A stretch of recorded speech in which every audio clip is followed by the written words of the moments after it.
नमस्कार दोस्तों। कैसे हैं आप सभी। प्रथम प्रश्न पत्र को मिलाने के बाद, हालांकि आपने दूसरा प्रश्न पत्र भी मिला लिया होगा और सबका अपना अपना अप्रोक्सीमेटली स्कोर मार्केट से आपने प्राप्त किया है। द्वितीय प्रश्न पत्र के विश्लेषण को लेकर के मुझे 2 दिन टाइम लग गए। एक्चुअली मैंने आपको पहले प्रश्न पत्र में भी बताया था कि इतनी कोई जल्दबाजी करने की जरूरत नहीं है।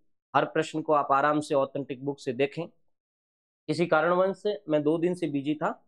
आज द्वितीय प्रश्न पत्र का पूरा एनालिसिस करेंगे और साथ ही मैं आपको ये बताना चाहूंगा कि आप थोड़ी उहापोह की स्थिति में फंस गए हैं। पेपर कैसे थे, किस तरीके से मेरिट का क्या आइडिया है, न जाने आपके दिमाग में इस समय कई तरह के प्रश्न आ रहे होंगे और ये प्रश्न उसी के दिमाग में आते हैं जो सीरियसली तैयारी करते हैं। इसका मतलब आप सीरियसली स्टूडेंट है।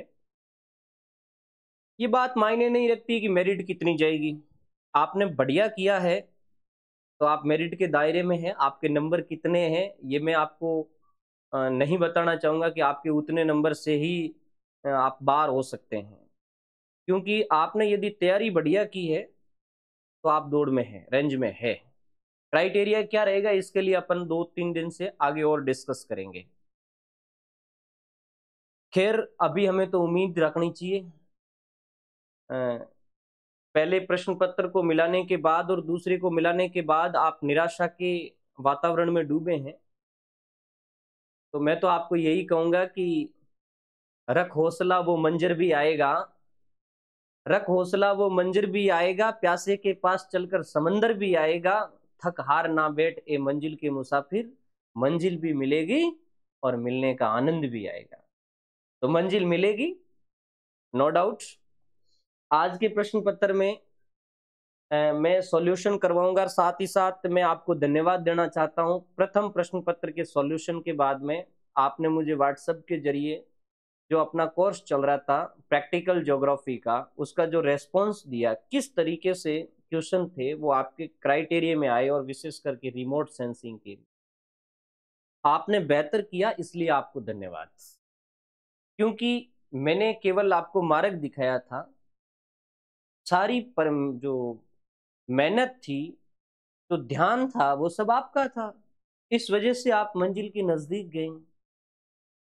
आज के प्रश्न पत्र में भी आप सबको पता होगा, मैंने यूट्यूब पे एक सीरीज चलाई थी सिलेबस विश्लेषण की। सिलेबस विश्लेषण में केवल मैंने 26 वीडियो डाले थे दोनों ही पेपर के, और केवल तुम्हें यह बताया था कि इन इन चीजों को पढ़ लेना, इसको गहराई से पढ़ना, इसको जनरल वे से पढ़ना। और मैं अगली एक वीडियो के अंदर ये बताऊंगा आपको कि उन 26 पैनल जो पीडीएफ थी, 26 जो यूट्यूब की क्लासें थी, उससे आपको कितना बेनिफिट हुआ। तो मैं ये चीज इसलिए बता रहा हूं कि स्मार्ट स्टडी ही सब कुछ है, और यदि आप स्मार्ट स्टडी करते हैं तो नजदीक चले जाते हैं। इस पेपर की बात करूं तो ये एवरेज से टफ पेपर था। बहुत ज्यादा टफ तो मैं नहीं कहूंगा, एवरेज से टफ पेपर था। और इंपॉर्टेंट बात यह है कि जो प्रश्न पत्र में प्रश्न टफ आए थे, वो जो ऊपर वाले कंपिटिटर बच्चे उन सब के लिए टफ थे। हाँ, कोई बिरला है तो उसने सही कर दिया तो वो टॉप करेगा, अच्छी रैंक में आएगा। बट ऐसा नहीं है कि शानदार तैयारी थी और उसके बाद ये पेपर बहुत गंदा चल गया, ऐसा किसी के नहीं हुआ। थोड़ा बहुत 19-20 हुआ है, उम्मीद बढ़ा करके रखिए। नो डाउट उम्मीद पे जिंदा रहना जरूरी है, और हम बात करेंगे आपको किस उम्मीद पे जिंदा रहना है। तो आज अपन चले। इससे पहले, हालांकि पिछली क्लास में भी मैंने बताया था, एक स्टूडेंट ने कहा था कि अपना परिवार छोटा है लेकिन गुणवत्ता है। देखो, परिवार का छोटा होना इस बात का प्रमाण नहीं कि हम मार्केट में कमजोर है या हम बच्चों को कुछ दे नहीं पाते हैं। परिवार बढ़ेगा, अपना सोशल अकाउंट्स का परिवार है, ये बढ़ेगा आपके सबके सपोर्ट से ही बढ़ेगा। और कुछ बच्चों ने ये कहा कि सर जीआईएस जीपीएस से पहले जुड़ जाते, हमारी भूल होगी। कोई बात नहीं, और भी अवसर आएंगे। एक अवसर जो मैं बच्चों के लिए प्रयास कर रहा हूं, आप अपने लिए भी सोचने की कोशिश करें। भूगोल का टारगेट 500 प्लस सिलेक्शन का अपना बैच है, एन के ज्योग्राफी पॉइंट पे चल रहा है। पूरी विशेषताएं मैंने वहां डाल रखी है, बहुत ही शानदार कोर्स। और मैं चाहता हूं कि प्रत्येक कैटेगरी मिला करके और अपने परिवार में कम से कम 500 प्लस सिलेक्शन हो और क्वालिटी एजुकेशन हो।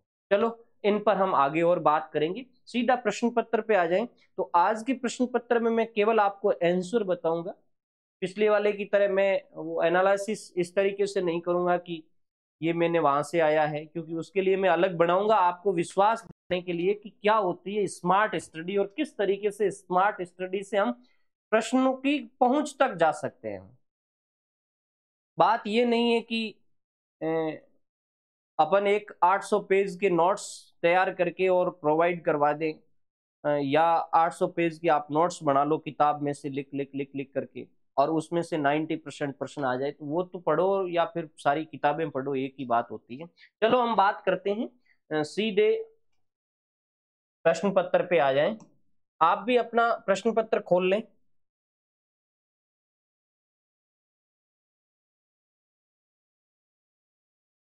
ठीक है,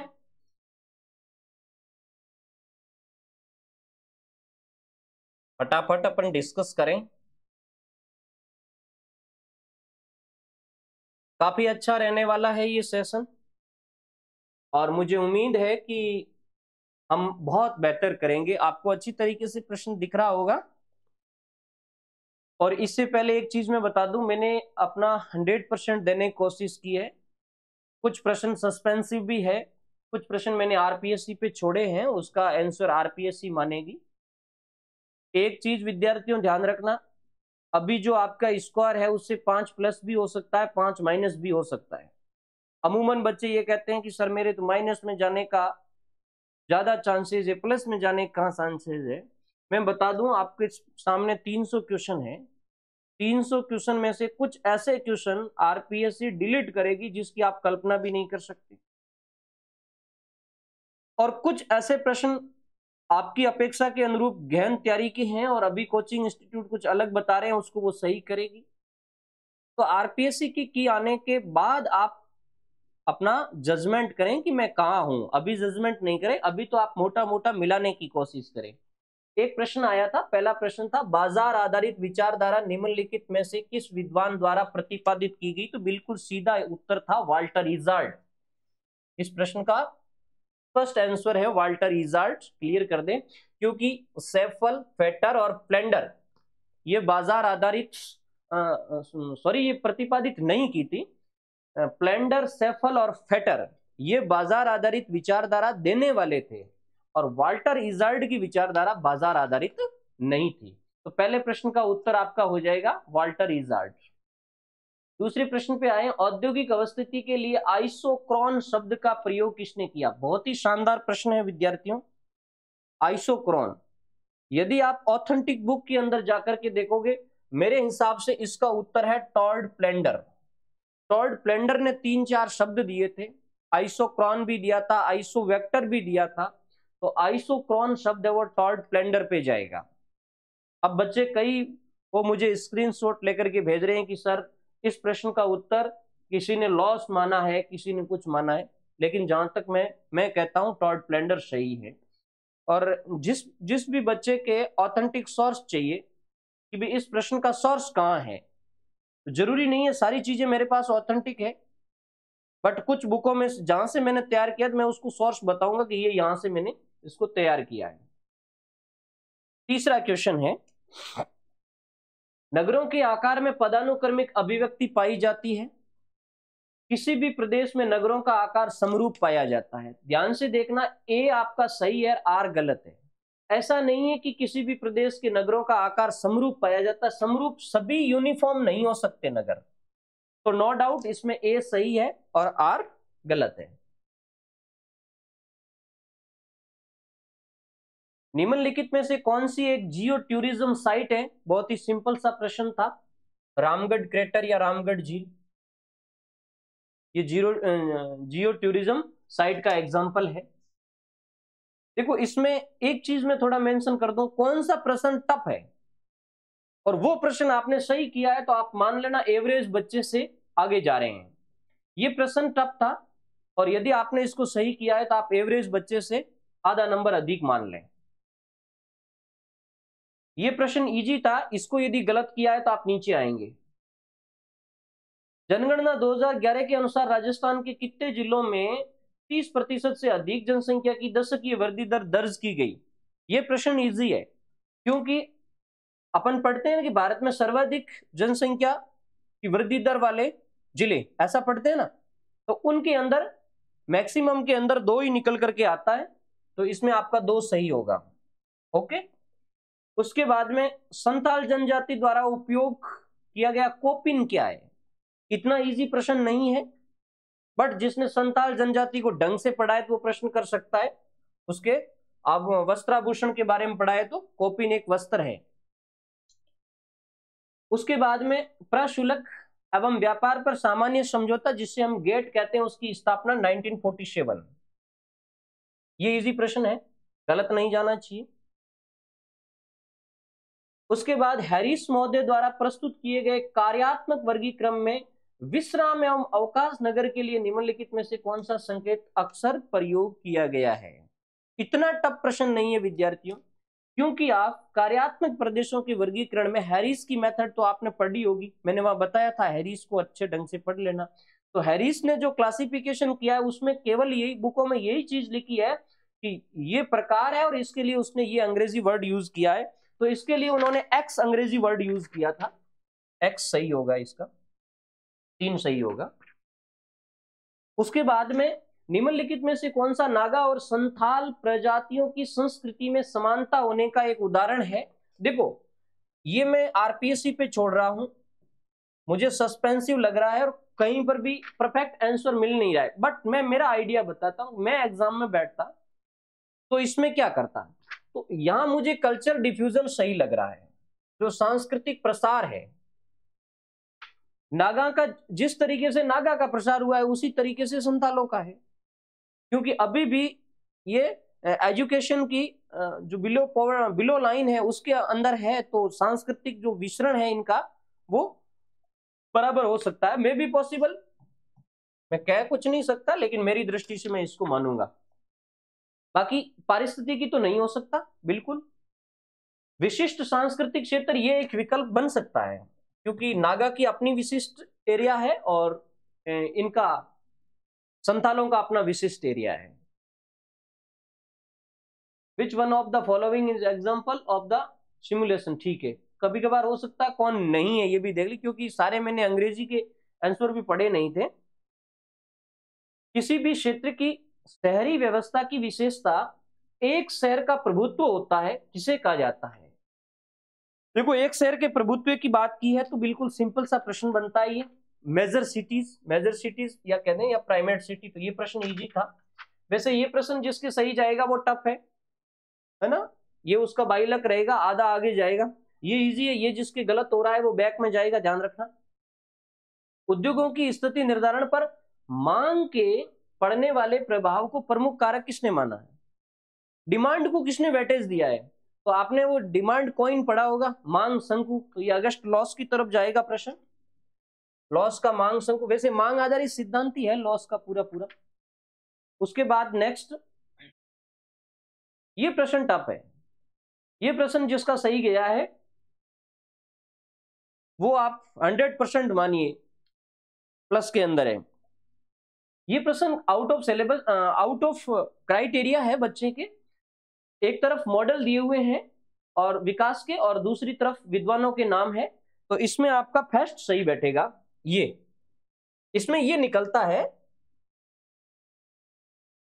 ये जो है 2 वाला, ये थोड़ा निकाल सकते हैं अपन, गंभीर न्यूनतम प्रयास, ये अपन को कहीं कहीं बुक में मिल जाता है। बाकी ए का 3 मतलब असंतुलित विकास मॉडल है, वो किंडलबर्गर और सिंगर ने दिया। बी का 4 सामाजिक और तकनीकी मॉडल है, वो हिंगीस और बॉके का है। सी का 1 वृद्ध दबाव सिद्धांत है, ये रोनेस्टिन है, ये भी आपको मिल जाएगा बुक के अंदर। और डी का 2 गंभीर न्यूनतम है, ये लॉबेंस्टिन का है। ओके। उसके बाद नेक्स्ट, 1971 में प्रकाशित पुस्तक ग्रेट ब्रिटेन का कृषि भूगोल के लेखक, देखो ग्रेट ब्रिटेन में कृषि भूगोल तो कईयों ने लिखी, लेकिन 1971 में किसने लिखी, ध्यान रखना जीटी कॉपॉक इसमें सही होगा, जीटी कॉपॉक। उसके बाद में नेक्स्ट, चलवासी पशुपालन पुरानी दुनिया के लोगों तक ही सीमित है, ये बात बिल्कुल सही है। चलवासी पशुचारण शीतोष्ण घास के मैदानों में होता है, ये मुझे गलत लगा, शीतोष्ण घास के मैदान में नहीं हो सकता। ये आप उत्तरी अफ्रीका से लेकर के सहारा, अरब, इन बेल्टों के अंदर आप देख सकते हैं शीतोष्ण कटिबंधीय घास के मैदान, पंपाज है, स्टेपीज है, डाउन्स है, उनके अंदर चलवासी पशुपालन नहीं होता है। तो इसमें मुझे ये सही लगेगा, ये सत्य है किंतु आर असत्य है।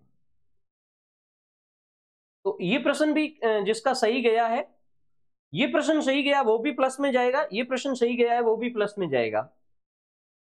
निम्नलिखित में से कौन सा एक जनसंख्या के भौगोलिक विश्लेषण का ब्यूज्यू गार्नियर का मुख्य पक्ष नहीं है। देखो जिसने जनसंख्या भूगोल पढ़ी थी, मैंने उसमें सिलेबस विश्लेषण में स्पष्ट तरीके से बताया था कि पॉपुलेशन ज्योग्राफी के 4-5 ज्योग्राफरों का योगदान ध्यान रख लेना। गार्नियर को आपको किसी भी किताब के अंदर मिल जाएगा, इसने 3 मेजर घटक दिए थे, एक नहीं दिया था। तो इसमें ये जो जनसंख्या घटना का भौगोलिक विश्लेषण है ये सही होगा, ये गार्नियर ने नहीं बताया था। बाकी लोगों का वितरण बताया है, सफलता, जिन लोगों ने सफलता प्राप्त की उसके स्तर के हिसाब से अपन पक्ष रख सकते हैं जनसंख्या भूगोल का, और सामाजिक समाज का जो विकास है उसके हिसाब से रख सकते हैं। तो इस प्रश्न का आंसर आपका 1 होगा। निम्नलिखित कथनों पर विचार कीजिए। ग्रीष्मकालीन तापमान 26 डिग्री से 42 डिग्री, शीतकालीन तापमान 7 से 22, औसत वार्षिक वर्षा 30 से 125 और कुल क्षेत्रफल 80%। आपने भारत के कृषि जलवायु प्रदेश पढ़े हैं तो बहुत ही आराम से मिल जाएगा। ये गंगा का पार मैदानी क्षेत्र है, ये आपका सही बैठेगा इसमें, गंगा पार मैदानी क्षेत्र। ये अपने पंजाब और हरियाणा के आसपास का एरिया है, उसकी बात कर रहा है। ग्रीष्मकाल में तापमान, ये तो यहीं से देखने से ही पता चल जाएगा कि ग्रीष्मकाल में तापमान ज्यादा है, शीतकाल में तापमान कम है। तो ऐसा गंगा के पार मैदान में ही मिलेगा। ओके। उसके बाद में आया मैकेंडर का, ये इजी प्रश्न है, मैकेंडर के संदर्भ में सही है। मैकेंडर ने विश्वद्वीप शब्द का प्रयोग है वो किस संदर्भ में किया है, विश्वद्वीप। तो सब जानते हैं, आंतरिक सीमावर्ती अर्धवर्त के संदर्भ में किया है, इनर जो क्रिशंट होता है उसके संदर्भ में किया है।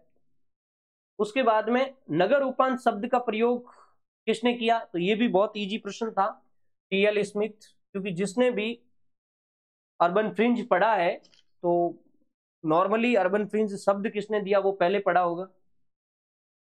उसके बाद में नेक्स्ट क्वेश्चन सुमेलित करने का है। देखो इसमें चलवासी पशुचारण, वाणिज्यिक दुग्ध उत्पादन, स्थानांतरित कृषि और भूमध्य सागरीय कृषि की बात करी तो ये तो सीधा सीधा निकल रहा है इसमें, नो डाउट। 4 नंबर आपका सही है। ये प्रश्न सीधा था, इतना टफ नहीं है। ए का 4 है, चलवासी पशुचारण है उत्तरी अफ्रीका। ये देखो कई, मैंने आपको देखो एक दिन पहले वीडियो डाला था कि सारे प्रश्नों की आप एक साथ ओएमआर मत भरना। अब ये आ रहा है, देखो चलवासी पशुचारण उत्तर अफ्रीका, मध्य पूर्व और मध्य एशिया में आ रहा है। अब ये जो एरियाज है, मध्य अफ्रीका, मध्य पूर्व और मध्य एशिया, हाँ मध्य एशिया के कुछ हिस्से स्टेपीज हो सकते हैं लेकिन स्टेपीज वाले में नहीं होगा, ये पर्वतीय इलाकों के अंदर होता है पशुचारण। उसके बाद में वाणिज्यिक दुग्ध उत्पादन की बात करें तो 4 में बी में 1 है, उत्तर पश्चिम यूरोप हो गया, और संयुक्त राज्य अमेरिका का उत्तरी पूर्वी क्षेत्र हो गया, और दक्षिणी पूर्वी ऑस्ट्रेलिया हो गया, न्यूजीलैंड भी इसमें आएगा। उसके बाद सी के अंदर 2 आ जाएगा, स्थानांतरित कृषि, ये आराम से निकल रहा था, इससे प्रश्न बढ़िया ढंग से निकल। एक मजे की बात यह कि अपन इसको पेपर को ज्यादा कठिन न माने, क्योंकि इसमें जो कठिन प्रश्न थे और कूट वाले थे ना, वो एक एक कूट से ज्यादा निकल रहे हैं। इसमें भूमध्य सागरीय कृषि अपन अच्छी तरीके से देखते हैं, इसमें थोड़ा यहाँ इसने कंफ्यूज करने के लिए कर दिया कि भाई सी के अंदर स्थानांतरित कृषि की बात करें, भूमध्य सागर की बाद में स्थानांतरित कृषि है तो अमेरिका, मध्यवर्ती अफ्रीका और दक्षिणी पूर्वी एशिया, ये पूरा का पूरा जो बेल्ट है वो विश्व तृतीय क्षेत्र है, तो इससे भी निकलता है। और भूमध्य सागरीय वाली से थोड़ा इसके अंदर जो डी के अंदर है वो 2 जगह मेंशन हो गया, लेकिन सी वाला जो है ना स्थानांतरित कृषि, इसमें 2 है वो एक जगह ही मेंशन हुआ है, तब ये ऑप्शन बिल्कुल इजी निकल रहा है। तो मेरे कहने का मतलब जो ज्यादा कठिन क्वेश्चन थे, कूट वाले थे ना, तो उसमें उसने एक समाधान ये डाल दिया कि वो एक ऑप्शन से निकल रहा है। कई सब के अंदर तो नहीं है, कईयों के अंदर है, लेकिन ये आइडिया सब लगाते नहीं है। उसके बाद में ये प्रश्न टफ है, राजस्थान में 2022 में औसत वार्षिक वर्षा कितने सेंटीमीटर हुई जल संसाधन विभाग की साइड डेटा के अनुसार? तो इसमें आपका 77.31, ये बहुत ही लेटेस्ट डेटा है, ऐसे डेटा किसी ने नहीं पढ़े होंगे, पढ़े हैं तो वो समझ लो मार्जिन बढ़ा लिया उसने। उसके बाद में जो क्वेश्चन है वो है, राजस्थान में कृषक उपार योजना कब प्रारंभ की गई? जनवरी 2022 इसका आंसर होगा। उसके बाद में मिट्टी एवं जल किस प्रकार के संसाधन है? अब ये प्रश्न आपको चक्कर दे रहा है, अब जो इसको चक्कर मान रहे हैं वो चक्कर दे रहा है। इस प्रश्न में दो विकल्प है आपके सामने, सामान्य सुलभ और सर्व सुलभ। मैं कहता हूं इसकी हिंदी कोई मायने नहीं रखेगी, इसकी इंग्लिश मायने रखेगी।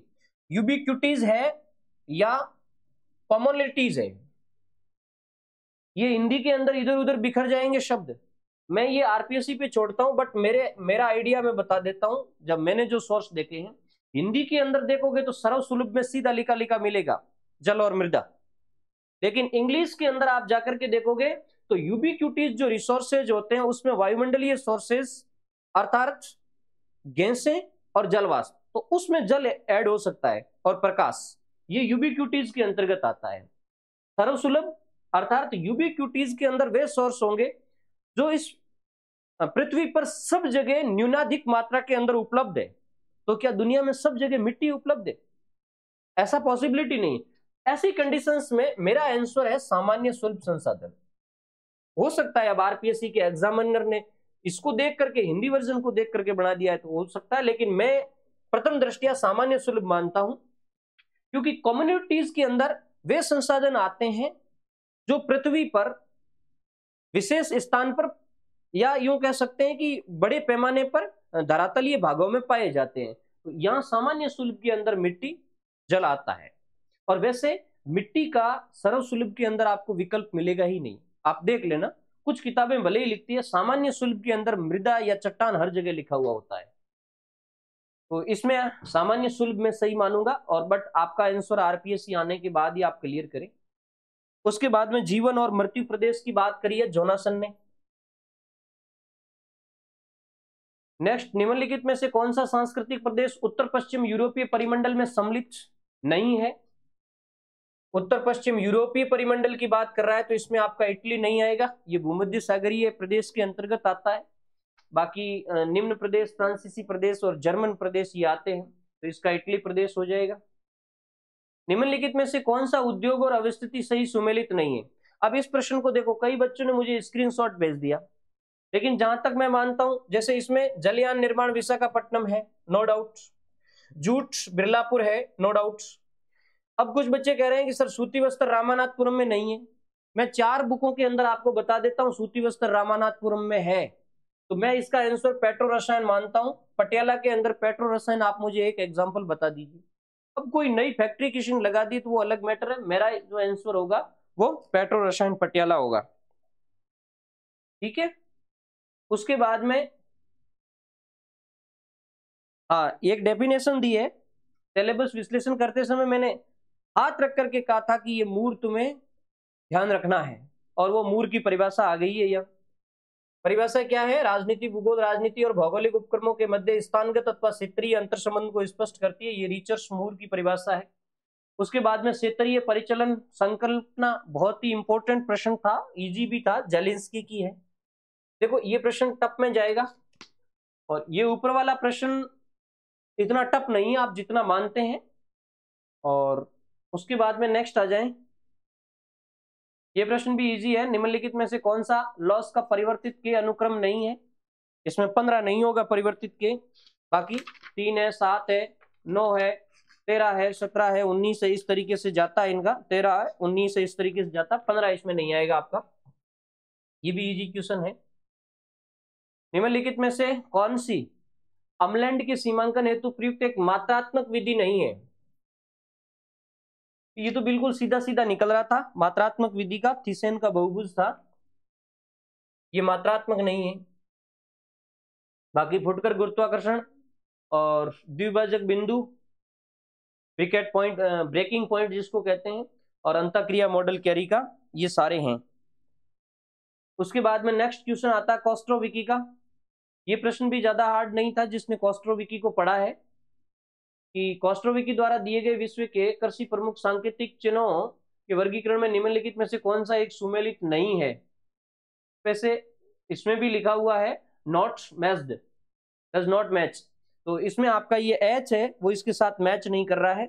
उच्च विशिष्ट पशुपालन कृषि, इसका आंसर ये हो जाएगा। राजस्थान के प्रश्न ज्यादा इतने घुमावदार नहीं आए थे, खनिज और खनन क्षेत्र सुमेलित करने की बात कही गई थी। ये प्रश्न भी इंपॉर्टेंट था, इसमें आपका सेकंड सही बैठ रहा है सब बच्चों के। देखो ए के अंदर 3 है, टंगस्टन है, बिल्कुल सही है, डेगाना। बी के अंदर 4 लो अयस्क है, डाबला सिंगाना क्षेत्र। उसके बाद में सी में 1 है, तांबा खोदरीबा और सीसा जस्ता जावर। ये तो आपको एक आध यदि ढंग से देखा हुआ है तो मिल जाता है। उसके बाद में ये प्रश्न टफ था, सेबुआनो वेइलोकानो भाषा किस सांस्कृतिक प्रदेश की है, लेकिन आपने यदि बुक पढ़ी है ना ढंग से, उस बुक के अंदर आपको मिल जाएगा। क्योंकि ये जो फिलीपींस सांस्कृतिक प्रदेश है इसको आप पढ़ोगे तो इनमें मेजर चीज यही लिखी हुई है कि यहाँ है वो सेबुआनो और इलाकानो प्रमुख भाषा है। उसका परसेंटेज भी दिया हुआ है, 40% लोग सेबुआनो बोलते हैं, तो इसमें आपका फिलीपींस सांस्कृतिक प्रदेश सही जाएगा। ओके, उसके बाद में नेक्स्ट है, निम्नलिखित में से कौन सा मानवीय कारक सांस्कृतिक विसरण में अवरोध नहीं। यदि आपने सांस्कृतिक विसरण को ढंग से पढ़ा है तो उसमें बिल्कुल स्पष्ट लिखा हुआ विसरण के अवरोधक तत्व है। धार्मिक कट्टरता इसमें है, जातीय संकीर्णता है, अज्ञानता है, शिक्षा नहीं होगा। ध्यान रखना उसमें ऐसा लिखा हुआ है अवरोधक तत्व में, एक लिखा है अशिक्षा, अशिक्षा अवरोधक तत्व है, यहां तो आया है शिक्षा। ओके, उसके बाद चौथा, निम्न में से कौन सा ईरान का खनिज तेल क्षेत्र नहीं है। रुमेला नहीं है, इराक का है ये बैठ जाएगा आपका। ये जिसने खनिज क्षेत्र को ढंग से पढ़ा है ना, तो ऐसे मतलब रुमेला इराक का बहुत बड़ा खनिज तेल क्षेत्र इस रूप में वो मिल सकता है। या ये भी जैसे नफ्त है, गुलकारी है और हबकेल है, ये भी काफी चर्चित है ईरान के। उसके बाद में ये प्रश्न टफ था, इसमें 1-2 का यदि ढंग से पढ़ा हुआ होता है अपन वर्षा के वितरण में तो इसको कर सकते थे। वर्षा के वितरण वाले के अंदर आपका 4 नंबर सही बैठेगा।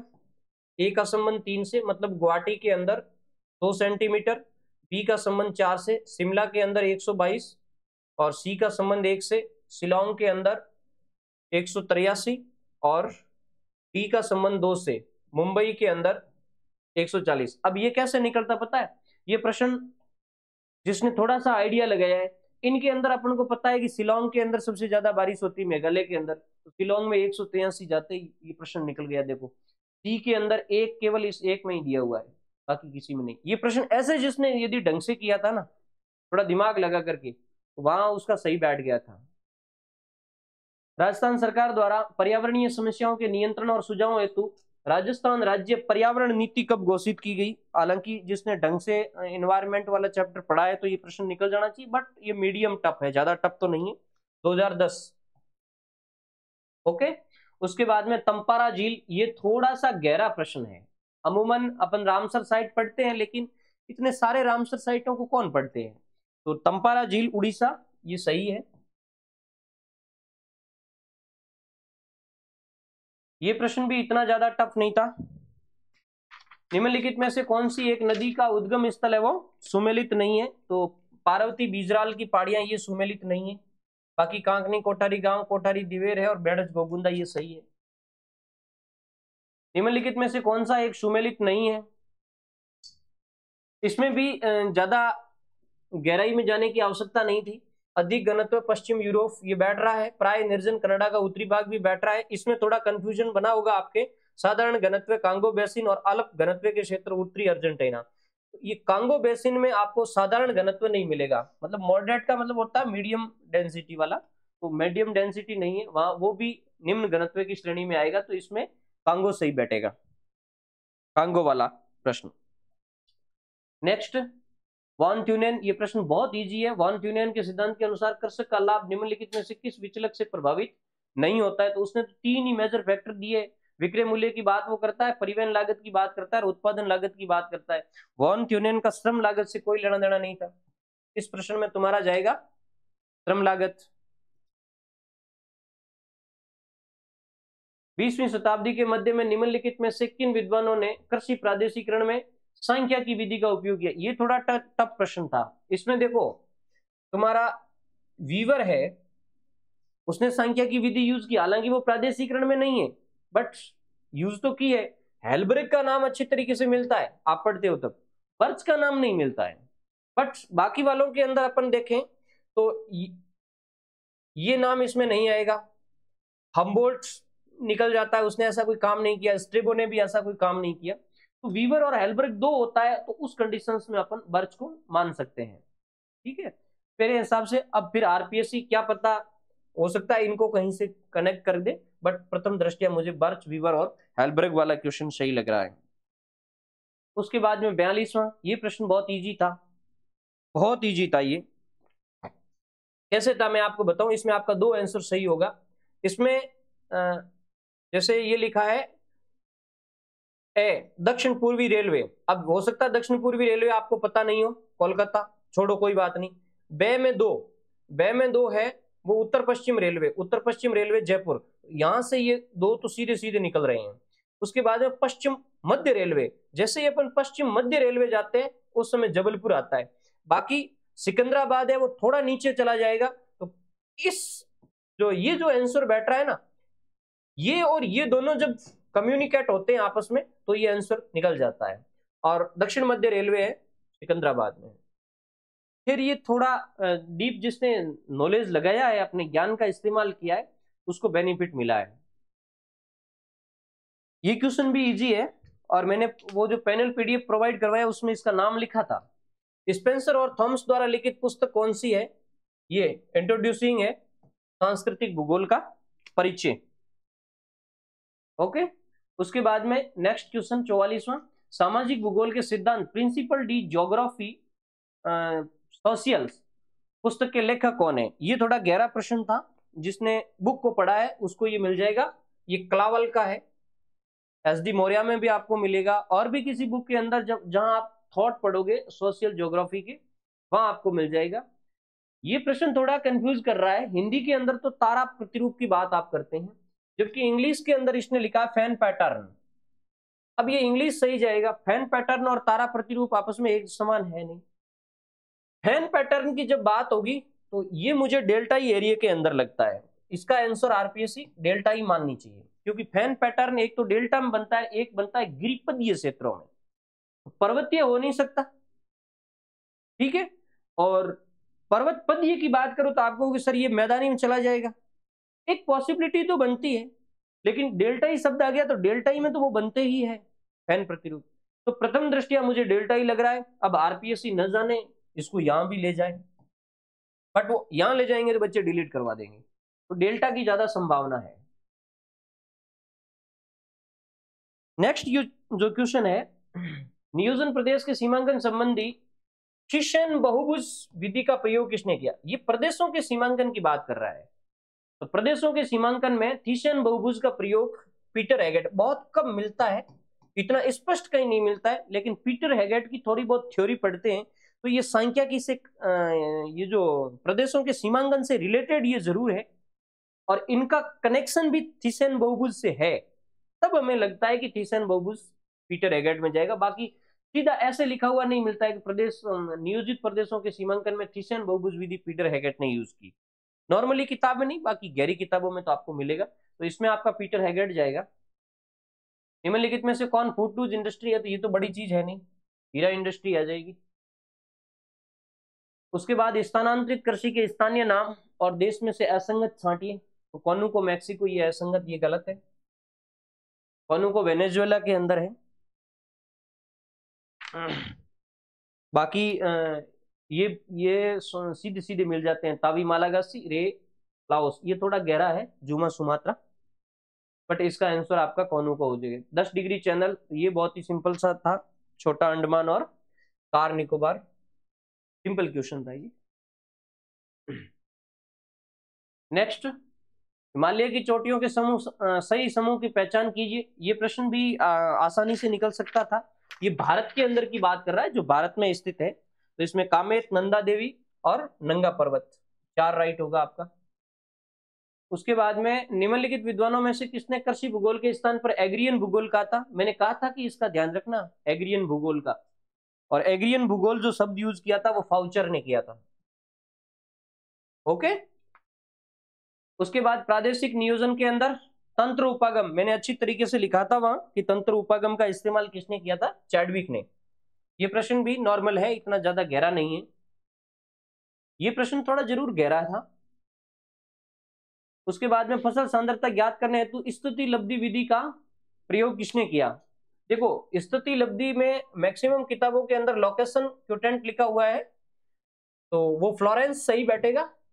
बट भाटिया ने फ्लोरेंस का अनुसरण किया था, तो प्रथम दृष्टिया फ्लोरेंस आपका सही बैठेगा। लेकिन इसने एक लिखा है सिचुएशन एडवांटेज मेथड, ये इंग्लिश के अंदर मुझे थोड़ा कंफ्यूजन लग रहा है। बट भाटिया का तो यही है लोकेशन क्योटेंट। बेकर और रिकार्डो कहीं मुझे मिल नहीं रहा है, तो प्रथम दृष्टिया मैं फ्लोरेंस ही मान रहा हूं। क्षेत्र एकरूपता सिद्धांत की श्रृंखला निम्नलिखित में से कौन सी है? देखो, आप कई बच्चों ने कहा सर क्षेत्र एकरूपता सिद्धांत तो सिलेबस के अंदर दिया हुआ नहीं है। पता नहीं आरपीएस ने दे दिया होगा, स्कूल लेक्चरर के सिलेबस में ये है। इसमें आपका 4 नंबर राइट बैठेगा। राजनीतिक विचार, पहले विचार आएगा, फिर विचार पर निर्णय लिया जाएगा, फिर निर्णय को गति प्रदान की जाएगी, फिर एक एरिया विकसित होगा, फिर एक पॉलिटिकल एरिया बनेगा। B.F. जॉन्स की ये थ्योरी है, काफी अच्छी थ्योरी मानी जाती है पॉलिटिकल ज्योग्राफी में। निम्नलिखित में से किस विद्वान द्वारा कारखाना स्थापना स्थल का निर्धारण करने के संबंध में स्थानीकरण त्रिभुज, ये प्रश्न बहुत इजी था। ये जिसके गलत गया उसको लॉस होगा, और ऐसा जरूरी नहीं, कई होशियार बच्चे भी गलत करके आए, कभी कभार भूल तो हो जाती है। नेक्स्ट क्वेश्चन, निम्नलिखित में से कौन सा राजधानी का प्रकार उसका उदाहरण है वो सही सुमेलित नहीं है? तो ये प्रश्न इजी था, जिसने राजधानी को ढंग से पढ़ा है। सीमावर्ती राजधानी मैड्रिड, ये नहीं है। बाकी प्रस्तावित कैनबरा है, विभक्त एम्स्टर्डम है, और ऐतिहासिक रोम है। उसके बाद में वार्षिक रिपोर्ट 2022-23 के अनुसार सर्वाधिक संचयी सौर ऊर्जा किस राज्य में पाई जाती है? एक आईडीए के तहत अपन भले ही रिपोर्ट नहीं देखी हुई है तो भी अपन राजस्थान कर सकते हैं। उसके बाद में निम्नलिखित में से कौन सा एक उद्योग अवस्थिति सुमेलित नहीं है? देखो, इसमें हालांकि ये आपने नहीं पढ़ी है ना, इसका उत्तर तो ये रहेगा राजस्थान इलेक्ट्रिकल्स कॉर्पोरेशन उदयपुर, ये गलत है। हाईटेक प्रिसीजन राजस्थान जीके जिसने ढंग से पढ़ा है, हाईटेक प्रिसीजन धौलपुर, बहुत मस्ट क्वेश्चन है। दिमेवाड़ शुगर मिल्स भोपालपुरा, ये भोपाल सागर, ये भी बहुत इंपॉर्टेंट है, सबने पता। Spinning and weaving mills Gulabpura, ये 3 अपन को राजस्थान जीके पढ़ते हैं, तब ये 3 तो बहुत ही यूनिक है, इसलिए अपन इसको याद कर लेते हैं। तो राजस्थान इलेक्ट्रॉनिक कॉर्पोरेशन उदयपुर, ये अपना है वो चला जाएगा गलत, और इस प्रश्न का आंसर ये सही हो जाएगा। ये प्रश्न बहुत इजी था, जनजातियों के साथ भारतीय क्षेत्रों के मिलान की इसमें बात करी गई है। 4 नंबर राइट होगा इसका। देखो, जारवा अंडमान में मिलेगा। अब देखो, ये प्रश्न हालांकि ये इजी इसलिए है कि जारवा अपन सबको पता है कि अंडमान की बहुत प्रसिद्ध है। अब ये इस एक से ही विकल्प से निकल गया, बाकी देखने की जरूरत ही नहीं रही। बाकी गद्दी हिमाचल प्रदेश है। अब वारली गुजरात, ये थोड़ा टफ था। उराली केरल, ये टफ था, लेकिन ये जारवा अंडमान से निकल गया आपका। और वैसे गद्दी जम्मू कश्मीर और इसमें हिमाचल प्रदेश, इनसे भी ये निकल जाता है। नेक्स्ट, प्रशासनिक रिपोर्ट राजस्थान 2021-22 के अनुसार निम्नलिखित में से किस जिले में सर्वाधिक वन क्षेत्र अभिलेख है? ये 12 है, पीछे रिपोर्टों में भी आया था। जीके का भी अच्छा प्रश्न है, आपने राजस्थान जीके के संदर्भ में पढ़ा होगा, वन रिपोर्ट वगैरह। ओके, थोड़ा क्लियरिटी में परेशानी दिक्कत हो सकती है आपको, बट मैं बोल रहा हूं तो आपको समझ में आ जाना चाहिए। नेक्स्ट है बारगी और तंदुला नहर परियोजना, ये छत्तीसगढ़ और मध्य प्रदेश में है। ओके, उसके बाद में क्रिस्टालर का केंद्र स्थल सिद्धांत एक उत्कृष्ट उदाहरण है। हालांकि यह आप जब क्रिस्टालर पढ़ोगे तो उसमें इतना स्पष्ट बुकों के अंदर नहीं मिलता है, बट उसका जो अप्रोच देख करके मुझे लग रहा है कि ये डिडक्टिव के अंतर्गत आएगा। तो इसमें ये डिडक्टिव अप्रोच आपका राइट होगा। ओके, उसके बाद नेक्स्ट चले। क्रिस्टालर के अनुसार कस्बे के सेवा क्षेत्र का विस्तार कितना होगा? ने लिखा है टाउन, तो ये 7 किलोमीटर होगा।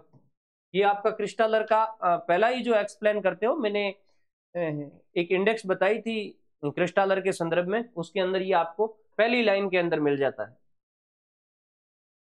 निम्नलिखित कथनों पर विचार कीजिए तथा सही उत्तर का चयन कीजिए। ये प्रश्न काफी अच्छा है और इस प्रश्न के अंदर जहां तक मैं मानता हूं ये तीनों ही सही है।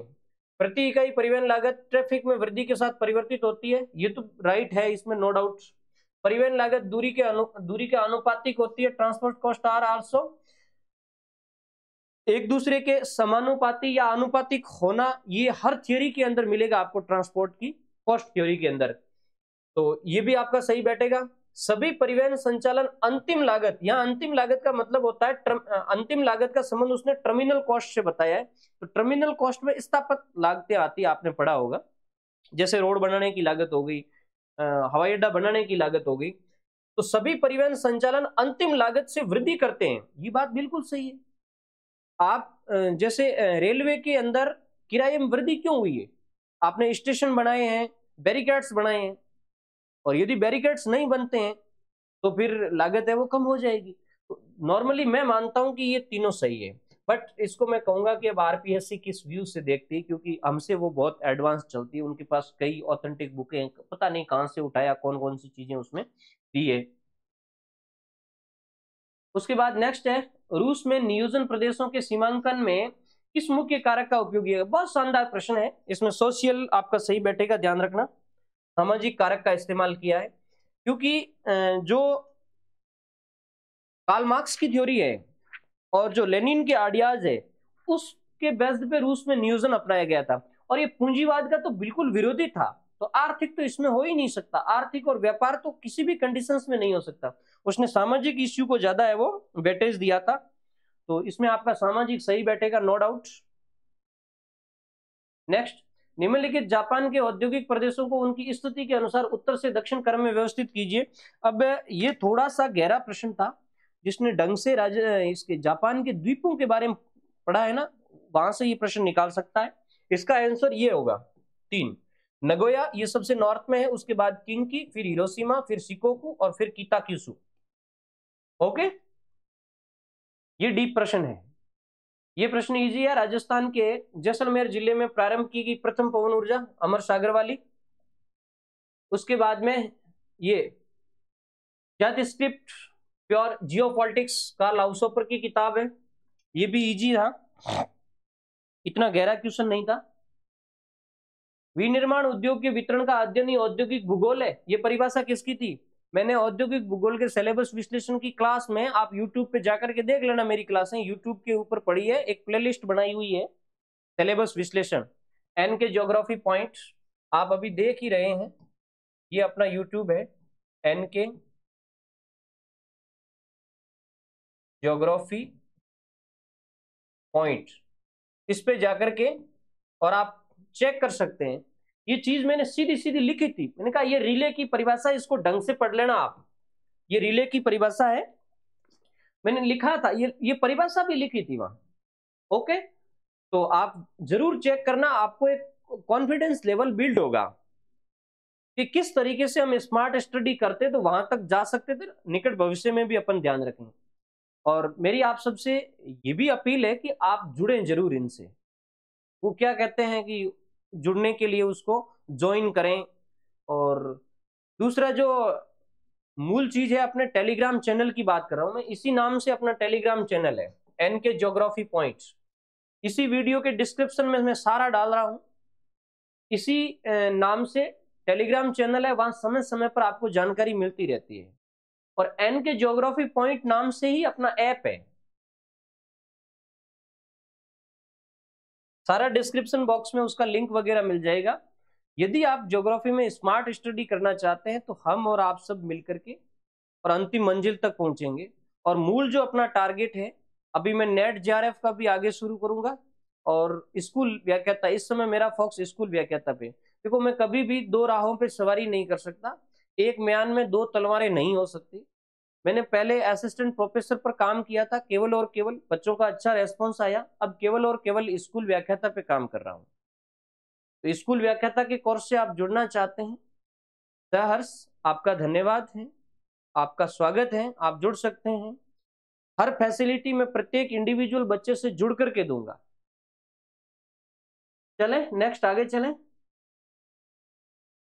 उसके बाद ये क्वेश्चन काफी डीप था। इसमें क्या पूछा है, सुमेलित करना है जिला और अनुसूचित जाति की, जिले की कुल जनसंख्या में अनुसूचित जाति का प्रतिशत। इसमें एक चीज अपन से निकलती है कि भाई कौन सर्वाधिक है, तो उसके हिसाब से अपन थोड़ा आइडिया लगा सकते हैं एक आध का, लेकिन ज्यादा आइडिया नहीं लगा सकते। तो ये प्रश्न तो बहुत कम लोगों के सही हुआ होगा, बट जिसने रिस्क ली है तो मैं भी पॉसिबल, एक पॉसिबिलिटी बनी है। इस प्रश्न में आपका 2 नंबर का जो ऑप्शन है वो सही है। ये ए का संबंध है 4, करौली है 24.31, उसके बाद में बीकानेर है वो है 20.88, उसके बाद में भरतपुर है वो है 2 नंबर का है ना, 1 मिनट, भरतपुर का ये हिस्से हैं, और उसके बाद में अलवर है तो अलवर का 1 नंबर से जाएगा। ठीक है, नेक्स्ट। ये प्रश्न इजी था, इतना ज्यादा गहरा नहीं था। एक तरफ जनजातियां हैं और दूसरी तरफ उसके जो प्रदेश है उसको सुमेलित करना है, तो इसमें आपका 2 नंबर का ऑप्शन राइट बैठेगा। ये लगभग सभी बच्चों ने किया है। ए का संबंध 3, भूमध्य रेखीय वनों में सेमांग पाए जाते हैं इधर मलेशियाई एरियाज के अंदर, और उसके बाद में बी उष्ण मरुस्थलीय प्रदेश के बद्दू चर्चित है, और मानसूनी प्रदेश के संथाल। अब देखो ज्यादा यदि नॉर्मली बच्चों को जानकारी नहीं है ना, तो मानसूनी प्रदेश, अब संथाल, संथाल तो भारत की है, सबको पता है, भारत किस में आता है, मानसूनी प्रदेश में आता है। अब ये इस एक ही विकल्प से निकल रहा था ये प्रश्न। ओके, उसके बाद निर्वाचन संबंधी पड़ोसी प्रभाव, ये भी मैंने वहां स्पष्ट लिखाया था कॉक्स वाले में। कॉक्स का मैंने एक आइडिया आपको दिया था, कॉक्स में आपको क्या जानकारी रखनी है, तो इसमें आपका कॉक्स सही बैठेगा, पड़ोसी प्रभाव प्रतिमान। उसके बाद में 1784 में संयुक्त राज्य अमेरिका की सीमाओं का निर्धारण ज्यामितीय आधार पर, थॉमस जेफरसन, अच्छा प्रश्न था, पूर्व में भी आया हुआ प्रश्न था। नेक्स्ट, मोसाए ऑडबिम प्रदेश की संकल्पना, ये बहुत गहरा प्रश्न है, किसी के गया है तो नॉर्मली आप उसको बेनिफिट मान सकते हैं। ये इजराइल सही होगा इसमें। कौन सा संस्थान भूमंडलीकरण या वैश्वीकरण की प्रक्रिया में सहायक नहीं है, बहुत ही इंपॉर्टेंट प्रश्न है, ध्यान रखना हो, सहायक नहीं है। आपको देखोगे ये तो सारे ग्लोबल नजर आ रहे हैं, लेकिन ये जो एशियाई डेवलपमेंट बैंक है ये तो केवल एशिया तक ही उसको सीमित रखने की कोशिश करती है, या उसके पड़ोसी देशों तक ही सीमित रखने की कोशिश करती है, जबकि वर्ल्ड बैंक, IMF और WTO पूरे वर्ल्ड को ग्लोबल बनाना चाहते हैं। इसमें आपका एशियाई विकास बैंक सही जाएगा। उसके बाद में भूगोलवेता और देश, ये भी बहुत इजी सॉल्व हो रहा था, 1 नंबर इसका राइट बैठ रहा है। रुडोल्फ कैजेलिन है, ये स्वीडन का है, बिल्कुल सही है। बी का संबंध हाउसोफर जर्मनी का है। सी का संबंध 2 मैकेंडर ग्रेट ब्रिटेन से है, और स्पाइकमैन संयुक्त राज्य अमेरिका से है। ओके, उसके बाद नोटेस्टिन और थॉमसन के अनुसार जनसंख्या संक्रमण की कितनी अवस्थाएं हैं, ये भी कोई ज्यादा गहरा क्वेश्चन नहीं था, 3 अवस्थाएं दी थी थॉमसन ने। कई बच्चे मुझे कहते हैं सर किस कुछ ही किताब के अंदर 5 लिखी हुई है, देखो फिर उसने जो प्रकार बताए हैं बाद में, तीसरे का जो क्लासिफिकेशन किया है, तीसरी अवस्था का, उस हिसाब से 5 प्रकार बनते हैं, अवस्थाएं या फेजेज नहीं हो सकते।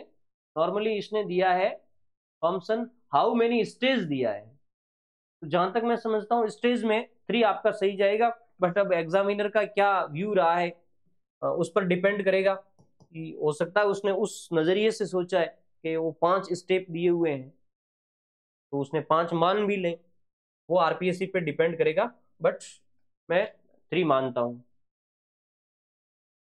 जनसंख्या भूगोलीय प्रदर्शित करने से संबंधित था कि वितरण, संरचना, प्रवास, वृद्धि, स्थानिक भिन्नताएं, बिल्कुल सिंपल सी परिभाषा थी, आपने जिसने भी जनसंख्या भूगोल में मैंने 7-1-6 परिभाषा की बात करी, उसमें शब्द भी बताया। मैंने कहा इसका शब्द है वो, आप टेक्निकल शब्द ढूंढ लेना। इसमें जॉन आई क्लार्क की परिभाषा है। ये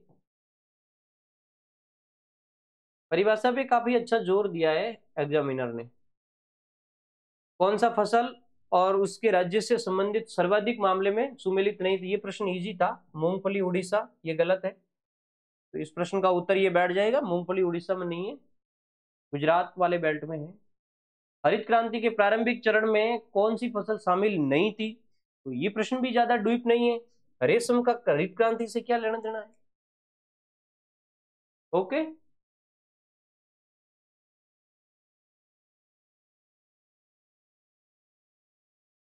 नेक्स्ट क्वेश्चन। अब ये प्रश्न थोड़ा कंफ्यूज पैदा कर रहा है मेरे दिमाग में।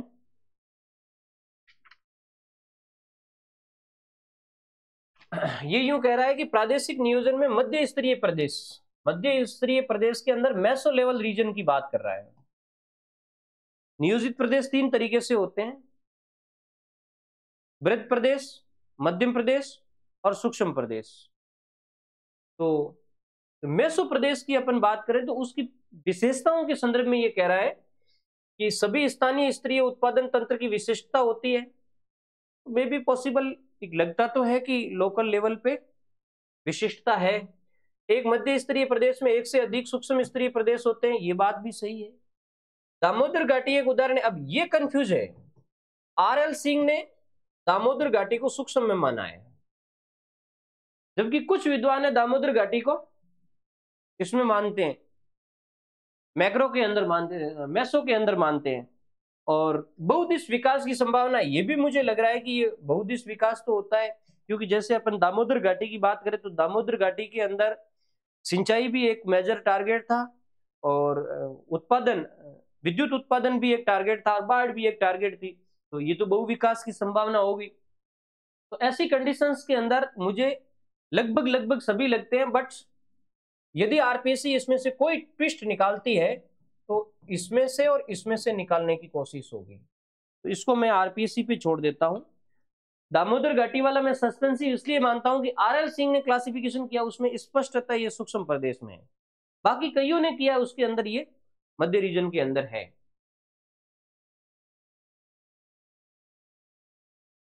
एकमैन ने कितने जनसंख्या संसाधन प्रदेश बताए? 5। ये तो सिंपल सा क्वेश्चन था।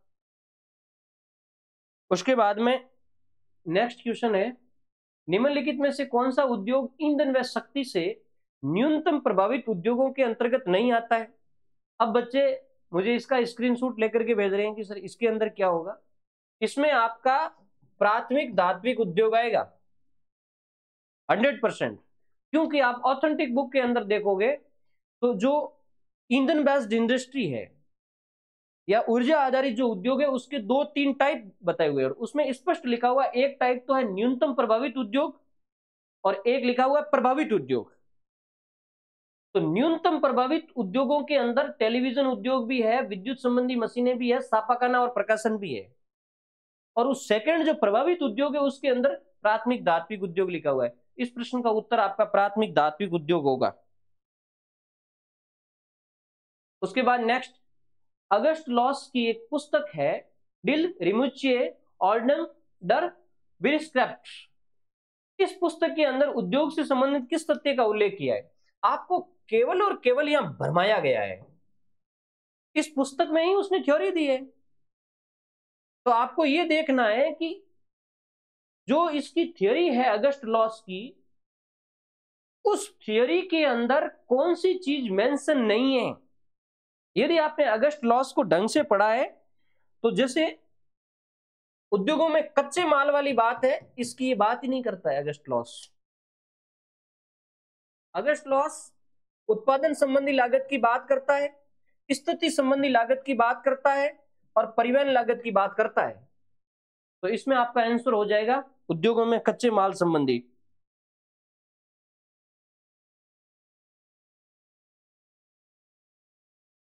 ये थोड़ा सा मुझे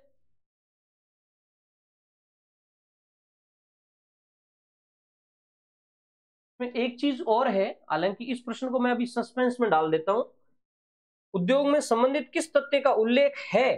तो जैसे ये चीज मुझे इस तरीके से डाउट करती है कि ये चीजें थोड़ी सी कंफ्यूज में डालेगी कि ये उद्योग संबंधी तथ्य के उल्लेख होने की बात कर रहा था। ये 3 तथ्य तो इसके अंदर मेंशन है, इसकी थ्योरी के अंदर ये तथ्य इसकी थ्योरी में मेंशन नहीं है। तो ऐसी कंडीशंस में इस चीज को मैं अगली क्लास के अंदर बताऊंगा। थोड़ा अभी मुझे कंफ्यूजन हुआ इसको देखने के बाद, क्योंकि इसको मैंने भी ढंग से देखा कि ये थ्योरी की बात कर रहा है कि भाई कौन लॉस की थ्योरी के अंदर होगा, तो इसको मैं अभी सस्पेंसिव छोड़ देता हूं। बट उत्पादन संबंधी, स्थिति संबंधी और परिवहन संबंधी ये तीनों लागतों की बात करता है, तो इसमें से कोई एक स्पेसिफिक होगी जिसको मेंशन किया होगा उसने, तो ये मैं आरपीएससी पे छोड़ देता हूं।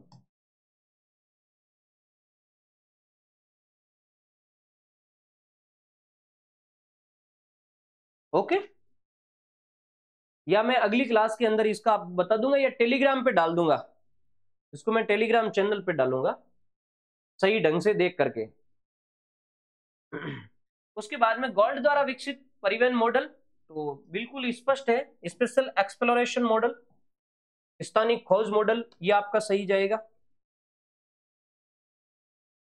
इस प्रश्न में आप इसको उत्तर मत मानना हो एक बार, ये उत्तर नहीं है नॉर्मली इसकी लैंग्वेज से देखने पर। नेक्स्ट, किसी झील के चातुर्दिक बसे अधिवास है, तो जब झील की बात कर रहा है तो ये वर्ताकार के अंदर जाएगा, वर्ताकार प्रतिरूप में जाएगा। ग्रामीण नगरीय उपांत को विभिन्न विद्वानों ने अलग अलग नाम दिए, कौन असत्य है? ये प्रश्न काफी डीप है ना, और इसको आपने गहराई से पढ़ा है यदि अर्बन फ्रिंज को, तो ही ये बैठेगा। इसमें आपका सेकेंड ऑप्शन सही है, बाह्य उपांत एंड्रयूज, ये इससे रिलेटेड नहीं है। बाकी देखो, आउटलाइंग एडजस्टिंग जोन ये रिनमैन ने दिया है, ट्रू फ्रैंक ये मेयर्स और बिगलेन, ट्रू फ्रिंज मेयर्स और बिगलेन ने दिया है, और इनर फ्रिंज बेल्ट ये व्हाइटलैंड ने दिया है। ओके, तो बाह्य उपांत पैटी एंड्रयूज की नहीं है। वैसे एंड्रयूज 2 ही शब्द यूज करता है, अर्बन फ्रिंज और रूरल अर्बन फ्रिंज, तो इसमें ये सही बैठेगा आपका। भारत की किस पंचवर्षीय योजना में Harold Domar model, Harold Domar model है वो फर्स्ट के अंदर थी। उसके बाद नेक्स्ट, संयुक्त राज्य अमेरिका के न्यूयॉर्क और बोस्टन नगरों के नगर प्रदेशों के सीमांकन के लिए ग्रीन ने कौन सी विधि यूज की है? तो ये बहुत सिंपल था, गुणात्मक के अंदर जाओगे तो आपको एक ही मेथड मिलेगी ग्रीन की।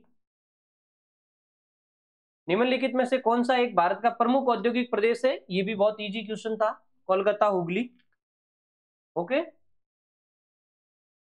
सिंह राजा वन रिजर्व श्रीलंका के अंदर था, हालांकि डीप प्रश्न था, थोड़ा सिंहली द्वीप उससे कनेक्ट करके और बच्चा यदि ऑप्शन लगाता तो सही बैठ जाता।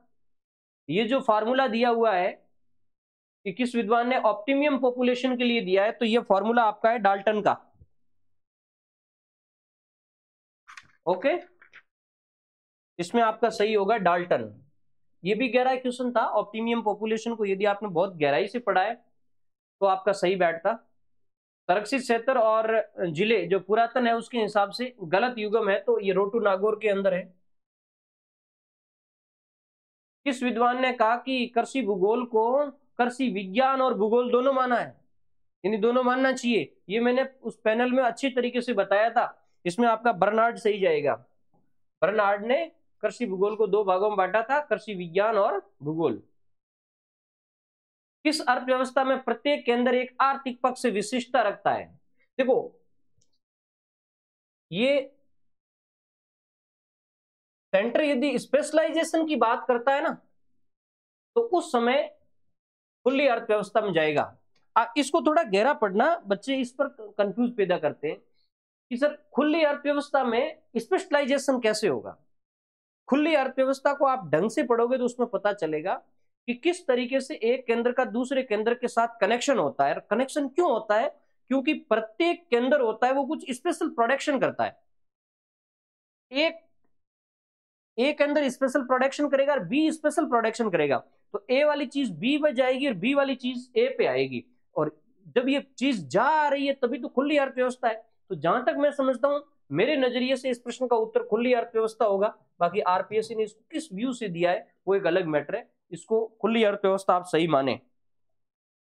उसके बाद में नेक्स्ट है, कौन सी नदी सांबर में नहीं गिरती है? तो मानसी इसका सही आंसर हो जाएगा। तापर है तो चोकला इसका सही आंसर है भेड़ वाली में। उसके बाद में अल्फ्रेड वेबर, देखो कहना नहीं चाहिए, मैंने एक सीरीज चलाई थी यूट्यूब पे, मेगा ज्योग्राफी सीरीज। ये प्रश्न स्कूल व्याख्याता में आया था पिछली बार, और आप हिंदी मीडियम की किताबों के अंदर कुछ गलत पढ़ बैठते हैं कि भाई अल्फ्रेड वेबर के अनुसार श्रम लागत सूचकांक के लिए कौन सा फॉर्मूला है। इसमें आपका 3 नंबर फॉर्मूला सही बैठता है, और ये मैंने वहां आपको बताया भी था उसमें ज्योग्राफी मेगा सीरीज के अंदर। मैं छोटी छोटी जो टॉपिक होते हैं उस ज्योग्राफी के जो बच्चे को कठिन लगते हैं उस पर मैं 5 या 10 मिनट की क्लास लेकर के आता हूं। मैंने कई ऐसी क्लासें डाली, 8-10 क्लासें डाली, और उसमें से 2-3 प्रश्न तो आपके असिस्टेंट प्रोफेसर में आए हैं, आप देख लेना गौर करके। श्रम लागत सूचकांक इज इक्वल श्रम लागत बटे उत्पादित वस्तु का कुल भार, ये आपका आंसर सही होगा। और आप कहोगे सर ये कैसे होता है, वैसे इंग्लिश मीडियम की बुकों में तो आपको सीधा सीधा मिलेगा। नॉर्मली यदि श्रम लागत ज्यादा होती है और उत्पादित वस्तु का भार कम होता है तो सूचकांक बढ़ेगा। यानी जैसे आपकी श्रम लागत है 500 रुपया और आप वस्तु पैदा कर रहे हैं 50 किलोग्राम की, तो आपका सूचकांक चला जाएगा 10। ऐसी कंडीशंस के अंदर जब सूचकांक बढ़ेगा, आपने ये तो पढ़ा है कि यदि श्रम लागत सूचकांक बढ़ता है तो उद्योग श्रम क्षेत्र की तरफ आकर्षित होते हैं। तो उद्योग श्रम क्षेत्र की तरफ जा रहे हैं, इसका मतलब श्रम इंपॉर्टेंट है। और यदि आप श्रम यहां कर देते हैं 100 रुपया और प्रोडक्शन आप 50 का पैदा कर रहे हैं, तो श्रम लागत सूचकांक कम हो गया। तो देखो श्रम लागत सूचकांक बढ़ रहा है, इसका मतलब श्रमिक मूल्य बढ़ रहा है। अब यदि इसको तुम नीचे ले लोगे तो बिल्कुल उल्टा आएगा इसका आंसर। यदि इस फॉर्मूले में डाल करके करोगे तो आंसर उल्टा आ रहा है। तब आपको ये देखना है कि इसका ये 3 नंबर राइट होगा। ये भी ज्यादा गहरा क्वेश्चन नहीं था, इसमें आपका 1 नंबर राइट बैठेगा। पेट्रोलियम है दमाम, जल विद्युत नियाग्रा। देखो बी का संबंध 3 से, इसमें ये दोनों विकल्प बैठ रहे हैं। इसमें कोयला है, कोयला डोनबास यूक्रेन का, सी का संबंध है वो 1 से, तो ये यहां से निकल रहा है। 3 तो इसमें 3 तो दोनों सबको पता है, इसमें 3 नहीं आ रहा है क्योंकि कोयले को अपन पढ़ते हैं तो डोनबास अच्छी तरीके से पढ़ते हैं, ये थोड़ा गहरा था। तो इन दोनों से ये निकल जाता है, डोनबास से और नियाग्रा से। निम्नलिखित में से कौन सी एक प्रादेशिक सीमांकन की मात्रात्मक विधि नहीं है? तो मात्रात्मक विधि आपका अध्यारोपण वाली नहीं होगी, थिसन बहुभुज है, ग्राफ सिद्धांत है और विश्लेषण विधि है। उसके बाद जो नेक्स्ट क्वेश्चन है, ये क्वेश्चन थोड़ा मैं कंफ्यूज में डालूंगा मेरी दृष्टि से। हाँ, हालांकि एक परफेक्ट आइडिया मैं बता देता हूं मेरे हिसाब से क्या होगा। विकासशील देशों में महिलाओं की मृत्यु दर अधिक है, बात बिल्कुल सही है। विकासशील देशों में जलवायुगत दशाएं ठीक नहीं पाई जाती, ये मुझे सही नहीं लग रहा है। ऐसा जरूरी नहीं है कि दुनिया के हर विकासशील देश के अंदर जलवायु कंडीशन सही नहीं है, तो मेरे हिसाब से इसका आंसर ये बैठेगा। अब आरपीएससी इसको किस व्यू से देखती है वो उसका नजरिया है। ये प्रश्न बहुत इजी था कि निम्नलिखित में से कौन सा आरेख जनांकी संक्रमण सिद्धांत से संबंधित है? इसमें आपका 1 नंबर सही बैठेगा। ग्रामीण कृषि जनसंख्या जनांकी संक्रमण करती हुई, ये देखो एरो का निशान लगाया हुआ है, एरो का निशान देखना जरूरी था। नगरीय औद्योगिक के अंदर परिवर्तित होती है, ऐसा का ऐसा यहां लिखा हुआ है ग्रामीण कृषि, सॉरी यहाँ ग्रामीण कृषि और नगरीय औद्योगिक, लेकिन एरो का निशान यहां कर दिया, ये गलत हो जाएगा, ये चीज नहीं होगा, तो ये चीज सही है। ओके, उसके बाद नेक्स्ट क्वेश्चन पे आ जाएं। निम्नलिखित में से दामोदर घाटी परियोजना का मुख्य उद्देश्य क्या है? सॉरी क्या नहीं था, which was not a mean. ये वैसे तो ये तो प्रश्न बिल्कुल इंपॉर्टेंट है, निकल रहा है। विद्युत प्रोडक्शन था, बाढ़ नियंत्रण था और सिंचाई थी। मृदा इरोजन मेजर लक्ष्य में नहीं था। हाँ, मृदा इरोजन रुका जरूर था लेकिन मुख्य लक्ष्य नहीं लिया गया था। भारत में निम्नलिखित राज्यों में से कौन सा राज्य 2011 के अनुसार सबसे अधिक जनसंख्या घनत्व रखता है? बिहार।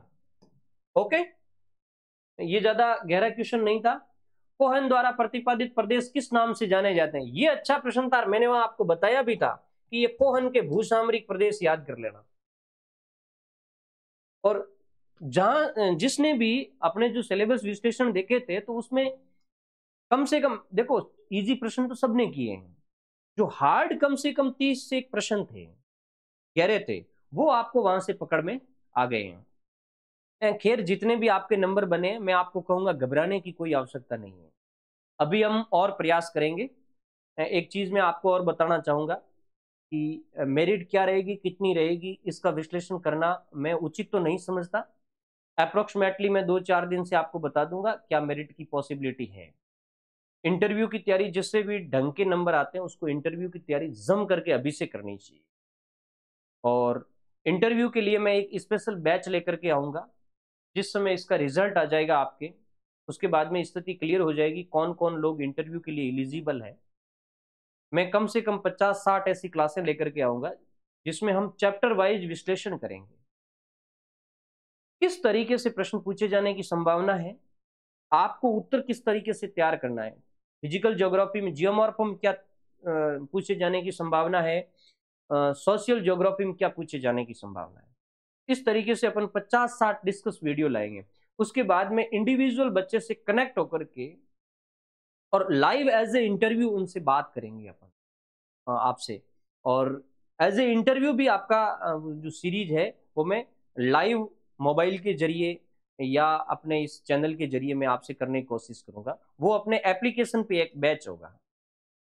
जो भी आप अभी ये देख रहे हैं, क्योंकि बार बार मुझे भी याद नहीं रहता ये चीज, कनेक्टिविटी आप यदि मेरे से चाहते हैं, एन के ज्योग्राफी पॉइंट से चाहते हैं, तो आप टेलीग्राम चैनल पे चले जाइए और ऐप पे चले जाइए और यूट्यूब पे आप ज्वाइन कर लीजिए इसको, ताकि समय समय पर जो भी नई चीजें मैं ज्योग्राफी के लिए, मेरा एक प्लान है कि किस तरीके से ज्योग्राफी के क्वालिटिव नॉलेज को बच्चे तक पहुंचाया जा सके और आप और हम मिल करके आगे स्कूल लेक्चरर के अंदर एक बड़े पैमाने पर हमें सिलेक्शन देने, ताकि आप जैसे लोग निकल करके और बच्चों के बीच में जाएं तो ज्योग्राफी का एक वास्तविक नॉलेज बच्चे तक पहुंचे। तो इंटरव्यू के लिए आज से ही आप नोट कर लीजिए, जो भी मित्र सुन रहे हैं, यदि जिन्होंने ढंग से किया है तो उसको कोई इश्यू वाली बात नहीं है। जिनको डर है इंटरव्यू के लेकर, मुझे भी डर था, मैं पहली बार गया था, डर रहता है, पहली बार जाता है वो मात खाता है कितना ही होशियार हो। मुझे खूब अच्छे तरीके से आता था, सब कुछ अच्छा था, लेकिन इंटरव्यू बिगड़ा था। तो वो एक छोटी छोटी बात जो मैंने वहां से नोट की, ये चीज हमें पहले कर लेनी चाहिए, वो बात मैं इंटरव्यू के अंदर डालूंगा, उस बैच के अंदर डालूंगा। ऑनलाइन बैच होगा वीडियो। निम्नलिखित में से किस मृदा को केरल में कारी के नाम से जाना जाता है। इसमें आपकी पीठ व दलदली मृदा होगी। ओके। बेदू जनजाति में एक समान रक्त समूह क्या कहलाता है, तो ये समुल्ला आपका सही होगा। ये भी इजी प्रश्न था।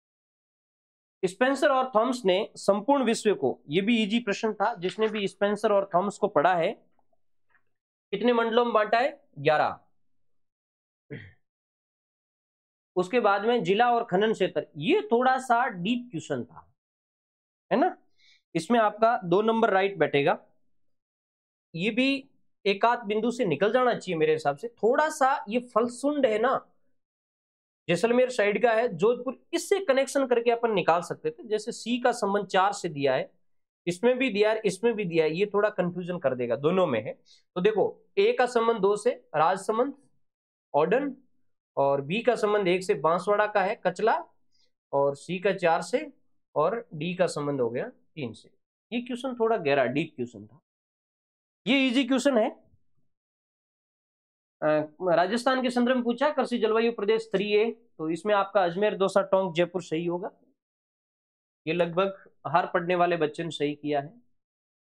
उसके बाद इंदिरा गांधी नहर परियोजना के बारे में कौन से कथन सत्य है। बहुत ही अच्छा प्रश्न है, बहुत गहरा प्रश्न है।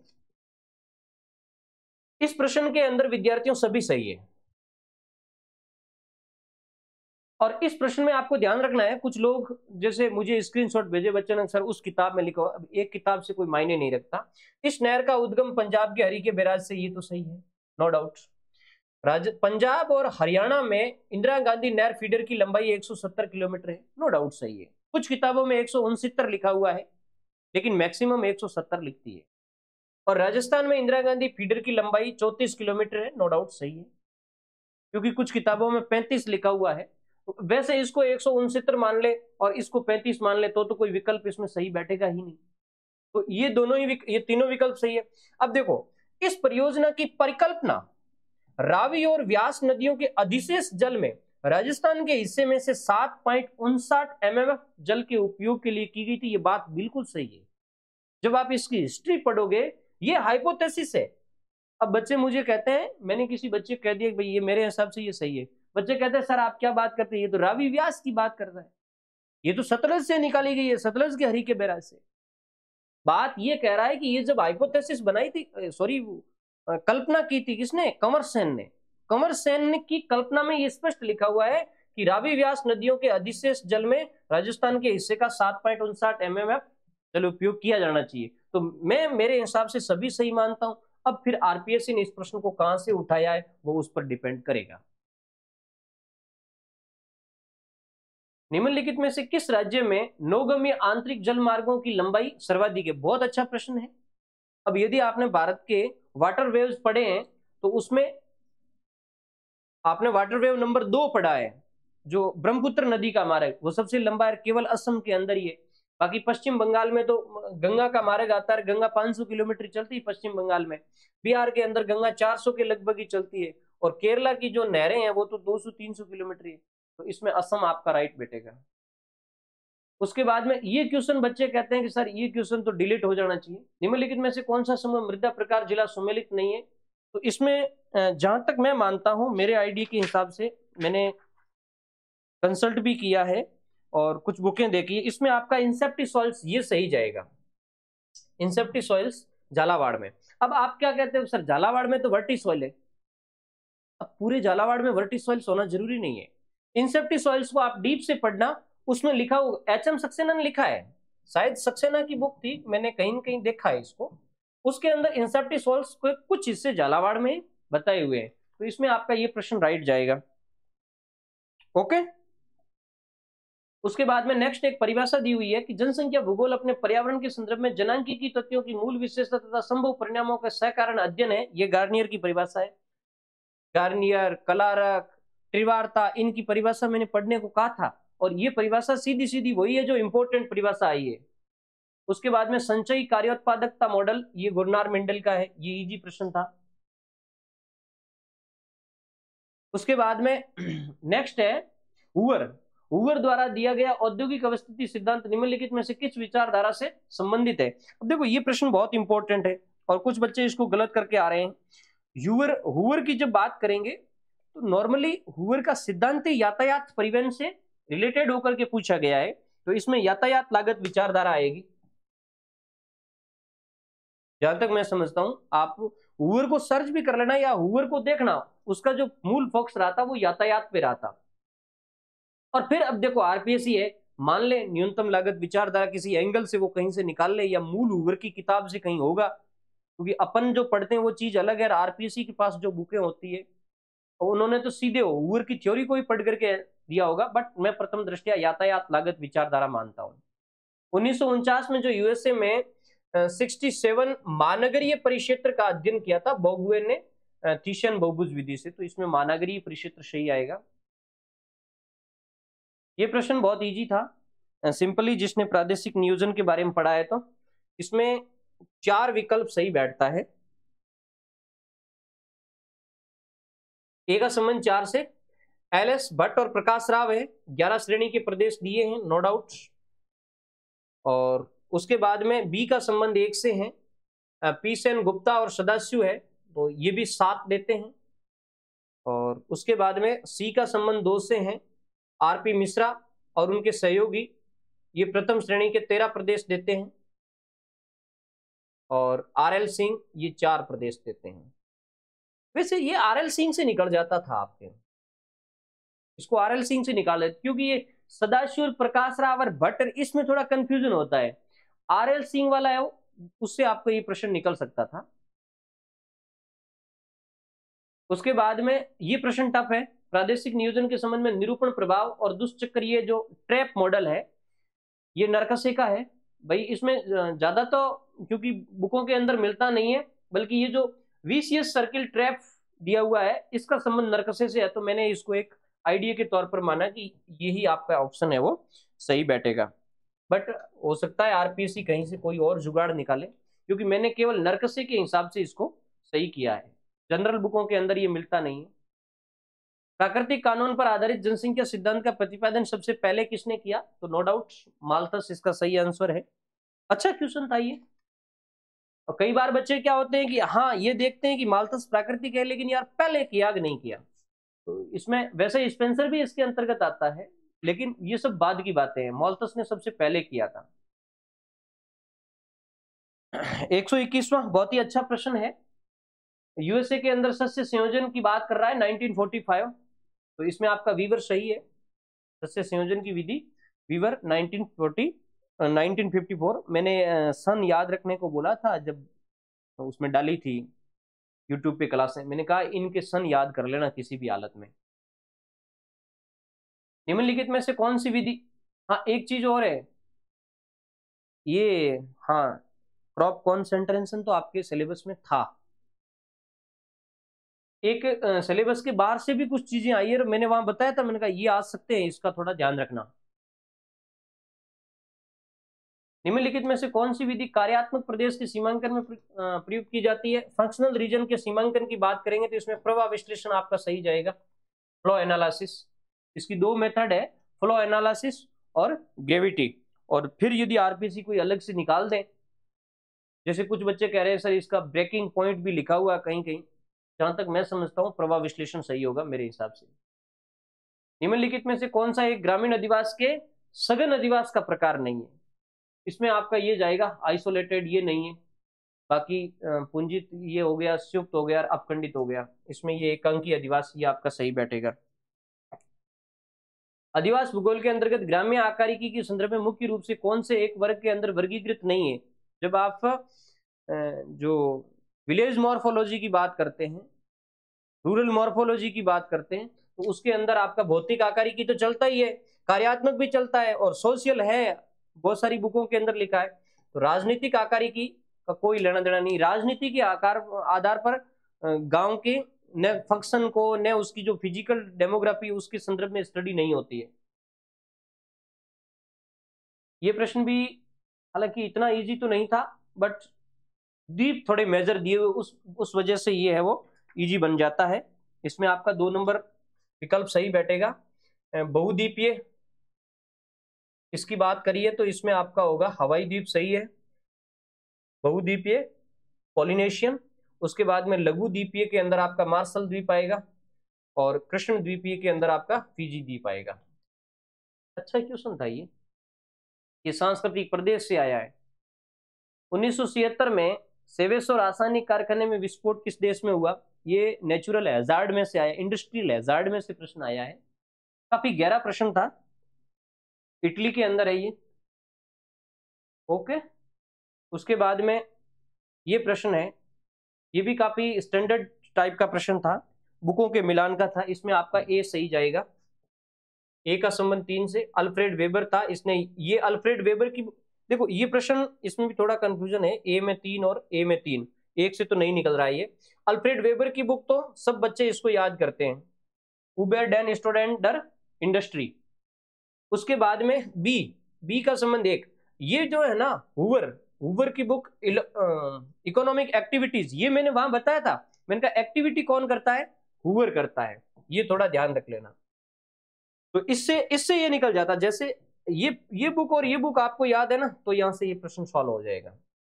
और उसके बाद में सी में 4 है, अगस्त लॉस है, तो अगस्त लॉस है वो, ये देखो और आप दिमाग दौड़ाते, ये प्रश्न जस्ट पहले आया था, डिल रोमलिचे अर्डनंग डर विर्टचाफ्ट, ये पुस्तक थोड़ी पहले आई थी कि भाई लॉस ने इस बुक के अंदर कौन सी बात का उल्लेख है वो किया है। तो ये आपका बैठ जाता है इससे, सी का संबंध 4 से।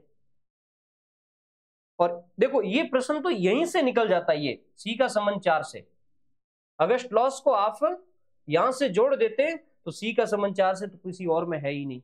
ये इसी पेपर के अंदर इसका उत्तर था। और अब बाकी जो रही है वो फ्रॉड प्लेंडर की है, ये पेपर में मिल रहा था इसका आंसर। वो यदि जिसने अपना आइडिया लगाया उस हिसाब से सही होगा आपका।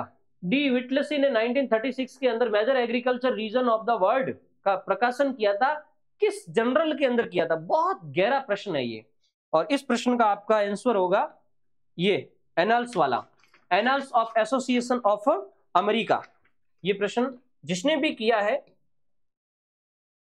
उसका एक तो आप प्लस मान ही लीजिए बाकी वाले बच्चों से। Annals of association of American geographer, ये एक जनरल निकलती है, उसके अंदर उन्होंने ये पब्लिश किया था। विश्व जनसंख्या डेटा 2021 के अनुसार निम्नलिखित में से सर्वाधिक जनसंख्या घनत्व, ये भी बहुत इजी प्रश्न था, बांग्लादेश के संदर्भ में सही जाता। दो नगरों के बीच में लोगों का आवागमन उनकी जनसंख्या के गुणनफल का समानुपाती और दूरी का व्युत्क्रमानुपाती होता है। ये तो आपने प्रवास की थ्योरी को ढंग से पढ़ा है तो निकल जाता। रिले, निम्नलिखित में से न्याय एवं प्रबंधन किस आर्थिक क्रिया से संबंधित है? इस क्वेश्चन को मैं आरपीएससी पे छोड़ता हूं। क्यों छोड़ता हूं?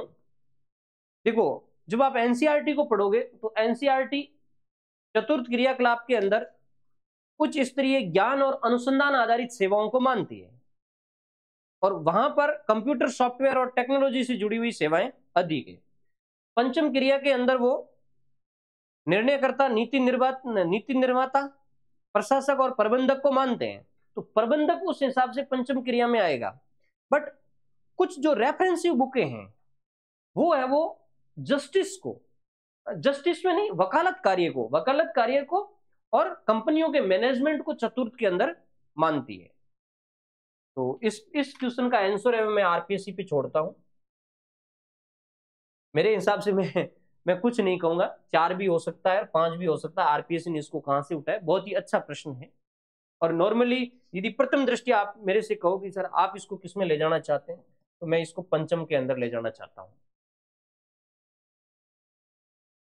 ये प्रश्न बहुत इजी था, इसमें आपका 2 विकल्प राइट बैठेगा। जोजोबा है वो अपने मरुस्थल वाला है, जोधपुर और गंगानगर में पैदा होता है, और अफीम है वो चित्तौड़गढ़ में पैदा होती है।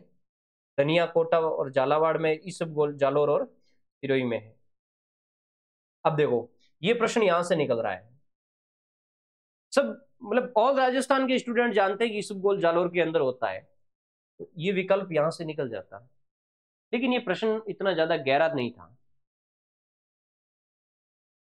वॉन ट्यूनेन के कृषि मंडल की किस पेटी में 7 वर्षीय हेरफेर की बात की गई है? तो इसमें आपका पेटी नंबर 4 सही बैठेगा। चौथी मेखला के अंदर सप्तवर्षीय फसली चक्र की बात करी है। सांस्कृतिक प्रदेशों के लिए सर्वप्रथम किस विद्वान ने उल्लेख किया है? सांस्कृतिक प्रदेश शब्द की बात कर रहा है ये, तो इसमें आपका विल्सर राइट बैठेगा, विस्लर ये राइट बैठेगा। जाति में सदस्यता आनुवंशिक होती है, ये अच्छा प्रश्न है और काफी डीप से पूछा गया प्रश्न है। इसमें आपका ब्लंट राइट होगा, ठीक है। ब्लंट ने अपने एक स्टेटमेंट में कहा है कि जाति की सदस्यता आनुवंशिक होती है। निम्नलिखित में से कौन सा स्थल एवं स्थिति के आधार पर अधिवासियों का प्रकार नहीं है? देखो, साइट और सिचुएशन के आधार पर टाइप नहीं है, ये पूछा है। हाँ, तो ये साइट और सिचुएशन पर तो अरिय नहीं होगा, बाकी गिरिपदीय, पठारी और अंतर पर्वतीय है। उसके बाद में यानोनामी जनजाति, अच्छा प्रश्न है लेकिन डीप प्रश्न है, ये अमेजन बेल्ट की है यानोनामी। उसके बाद में हैंगर स्टैंड द्वारा की गई सांस्कृतिक प्रसरण व्याख्या के अंतर्गत विस्तारण प्रसरण के प्रकारों में कौन सा एक प्रकार नहीं है? काफी गहरा प्रश्न पूछा है, लेकिन सांस्कृतिक विसरण अपने चैप्टर दिया हुआ था, और चैप्टर दिया हुआ था तो अपनी जिम्मेदारी बनती है कि इसको अपन ढंग से पढ़ें। तो विद्यार्थियों, इसके अंदर आपका 1 नंबर विकल्प सही होगा, उद्दीपक प्रसरण, ये उसने नहीं दिया है। बाकी वाली ये तीनों अवस्थाएं उसने दी है। स्टिमुलस ये नहीं दिया है, रिलोकेशन दिया है, और कॉन्टाजियस दिया है, और हायरार्की दिया है। ओके, इसमें उद्दीपक प्रसरण होगा आपका सही। 139वें प्रश्न में सभी सही है। धर्म का मूल लक्षण पवित्रता की अवधारणा है, पाप कर्मों की है, अलौकिक शक्ति में विश्वास वाली है। अनुकूलतम जनसंख्या का सर्वप्रथम शब्द कैंटालोन ने दिया था, कैंटिलोन ने, ये सही है। उसके बाद में वन और वृक्ष, ये प्रश्न भी ज्यादा टफ नहीं है, नॉर्मली आपने वैश्विक वनों के संदर्भ में पढ़ा है, उसमें आपका ये निकल जाता है इजी। 3 नंबर इसका राइट है। एक का संबंध 3 से है। उष्णकटिबंधीय में एबोनी आएगा। अब ये तो यहीं से निकल रहा था। उष्ण कटिबंधीय में एबोनी काफी चर्चित है, एबोनी अपन याद करते हैं नॉर्मली। और उसके बाद में बी का अल्पाइन, और सी का संबंध 2 से शीशम, और मरुस्थलीय में रामबांस। हाँ, ये प्रश्न कितना इजी है देखो। मरुस्थलीय पौधे में अपन को पता है रामबांस आता है, ये तो अपन राजस्थान वालों को सबको पता है, और इसने केवल 4 इस एक में ही दिया है। तो ये प्रश्न, अब प्रश्न भले ही कूट वाले लगे, लेकिन 4-5 प्रश्न को उसने इतना इजी कर दिया। इसलिए जहां तक मेरा आइडिया है कि पेपर दोनों सिमिलर जा रहे हैं। कुछ बच्चे कह रहे हैं सेकंड हार्ड है, मैं नहीं मानता सेकंड इतना हार्ड है। पेपर सिमिलर जा रहे हैं, और जिसकी यदि जियोमॉर्फो अच्छी है तो उसके पहला पेपर अच्छा जाना, सॉरी फिजिकल ज्योग्राफी बढ़िया है तो उसके पहला पेपर अच्छा जाना चाहिए। निम्न में से कौन सी नदी ब्रह्मपुत्र के दाईं ओर से सहायक नदी नहीं है? क्या लिखा है? दाईं ओर से सहायक नदी नहीं है, तो धनसरी नहीं होगी, ये बाईं ओर से आकर मिलती है। सुबनसिरी और संकोच दाईं ओर से आती है, जबकि दिसांग तो इस खुद का नाम है। मैदान में असम में आने से पहले इसको दिसांग ही कहते हैं, दिसांग या ससांग, ऐसा नाम आपने सुना होगा। उसके बाद नेक्स्ट सुमेलित करने का है, इसमें आपका 3 नंबर राइट बैठता है। हाड़ौती का पठार है, ऊपरमाल हाड़ौती के पठार में पड़ता है, और रसाड़िया का पठार मेवाड़ पठार में आएगा। उसके बाद में मध्यवर्ती अरावली, मेरवाड़ा की पहाड़ियां मध्यवर्ती अरावली में आएगी, और कुचामन नावा जिले है वो नागौर में आएगी। इसमें भी एक ट्विस्ट है देखो, ये प्रश्न भी, चलो ये तो राजस्थान जीके वालों को सबको पता होना चाहिए, लेकिन कंफ्यूजन वाली बात नहीं है। कुचामन नावा राजस्थान का हर बच्चा जानता है, कुचामन नावा नागौर में, और कुचामन नावा इस एक से निकल रहा है, ये नागौर उच्च भूमि, इस एक से ही ये पूरा प्रश्न सॉल्व हो रहा है। निम्नलिखित में से कौन सा एक देश और औद्योगिक प्रदेश सुमेलित नहीं है? वैसे औद्योगिक प्रदेशों को जिन्होंने पढ़ा है ये प्रश्न इजी है। दक्षिण ट्रांसवाल, ये तो अफ्रीका के अंदर है, ब्राजील में नहीं होगा। बाकी तीनों ही सही है आपकी। गुजरात राज्य के निम्नलिखित में से कौन सा भाग तीव्र विनाश जोखिम भूकंप क्षेत्र, जो मैसीफेरल स्केल है उसके 9 बेल्ट के अंदर आता है? तो वैसे गुजरात की जब बात आती है तो कच्छ रण का एरिया है वो भूकंप प्रभावित भारत का, ये जोन नंबर 5 आता है। इसमें सर्वाधिक प्रभावित जोन नंबर 5 है वो इसमें आता है, मैसिव इसमें स्केल नंबर 9 में। निम्नलिखित में से कौन सा ग्रामीण विकास कार्यक्रम की शुरुआत वर्ष सुमेलित नहीं है? अच्छा प्रश्न है ये। इसमें सामाजिक सहायता कार्यक्रम 1995 में आया था, गंगा कल्याण 1997 में आई थी, मिलियन वेल्स भी 88-89 में आए थे, ये गलत है। इस प्रश्न का उत्तर होगा ग्रामीण युवा स्वरोजगार प्रशिक्षण, ट्राइसेम। ट्राइसेम आया था 1979 में। ओके, उसके बाद नेक्स्ट क्वेश्चन, किसने सीमाओं को राजनीतिक क्षमाभार रेखा माना? काफी अच्छा प्रश्न है, और इसमें आपका बैठेगा एंसल। एंसल सही बैठेगा आपका, एंसल की डेफिनेशन के रूप में ही आया है ये। उसके बाद में चावल विहीन निर्वाह कृषि पाई जाती है। चावल विहीन निर्वाह कृषि की बात करेंगे तो उत्तरी पूर्वी चीन आपका सही होगा, क्योंकि टोंकिन नदी डेल्टा और इरावदी डेल्टा ये तो चावल प्रधान में है, और दक्षिणी चीन भी चावल प्रधान में आता है। दक्षिणी पूर्वी में भी अच्छी खासी बारिश होती है, तो वो चावल प्रधान में ही जाएगा। हॉयट द्वारा प्रतिपादित त्रिज्यीय खंड में कौन से खंड की सीमा सीबीडी से नहीं लगती है? बहुत ही गजब की बात लिखी इसने, किस प्रदेश की सीमा सीबीडी से नहीं लगती है? अब इसमें होमर हॉयट को गहराई से पढ़ना पड़ेगा। इसको मैं हल्का कंफ्यूजन में डालता हूं, ज्यादा नहीं, अप्रोक्सीमेटली आरपीएससी पे छोड़ता हूं मैं। लेकिन ये तो आएगा नहीं थोक व्यापार खंड, और ये भी नहीं आएगा। उच्च वर्गीय आवास क्षेत्र और मध्य वर्गीय आवास क्षेत्र, मैं उत्तर मानता हूं मध्य वर्गीय आवास क्षेत्र। जो 4 नंबर की पेटी है उसकी डेफिनेशन जब आप देखोगे तो स्पष्ट लिखा हुआ है कि ये निम्न वर्गीय आवास क्षेत्र और उच्च वर्गीय आवास क्षेत्र की सीमाओं के सारे बाहर की ओर पाई जाती है। जबकि होमर हॉयट ने उच्च वर्गीय आवास खंड के बारे में बहुत डिटेल से स्टडी की, और उसने ये भी लिखा कि ये बाहरी खंड है। फिर उसने लिखा कि ये समय के साथ प्रसारित होता है प्रत्येक पेटी के साथ, तो ये प्रथम पेटी से कनेक्ट भी हो सकता है। तो मेरे हिसाब से इसका आंसर मध्यम वर्गीय आवास खंड होगा। और फिर आरपीएससी क्या मानती है वो उस पर डिपेंड करता है। उसने कहां से इस प्रश्न को उठाया है। जहां तक मैंने जो सोर्स पढ़े उसके अंदर मुझे ये लगा, और मे भी पॉसिबल वो उच्च वर्गीय को भी मान लें किसी एंगल से। A geography of population world pattern बहुत इजी है, जीटी तिवारता की पुस्तक। ओके, ये आपके प्रश्न हो गए। एक प्रश्न था वो मैं आपको टेलीग्राम पे डालूंगा। और भी यदि आपके किसी प्रश्न को लेकर के कंफ्यूजन है प्रथम प्रश्न पत्र और द्वितीय प्रश्न पत्र दोनों में, तो आप मुझे जो व्हाट्सएप नंबर दिए हुए हैं, ये नंबर, इन पर आप अपने प्रश्न का भेज दीजिए, मैं आपको सॉल्यूशन दे दूंगा। बहुत बहुत धन्यवाद। अच्छी तरीके से एनालिसिस करिए। ये की लास्ट की नहीं है, क्योंकि आरपीएससी की लास्ट की है और उसमें 2-4 प्रश्न इधर उधर होंगे, नो डाउट होंगे। मैंने एक मेरे आइडिया के हिसाब से दिया है।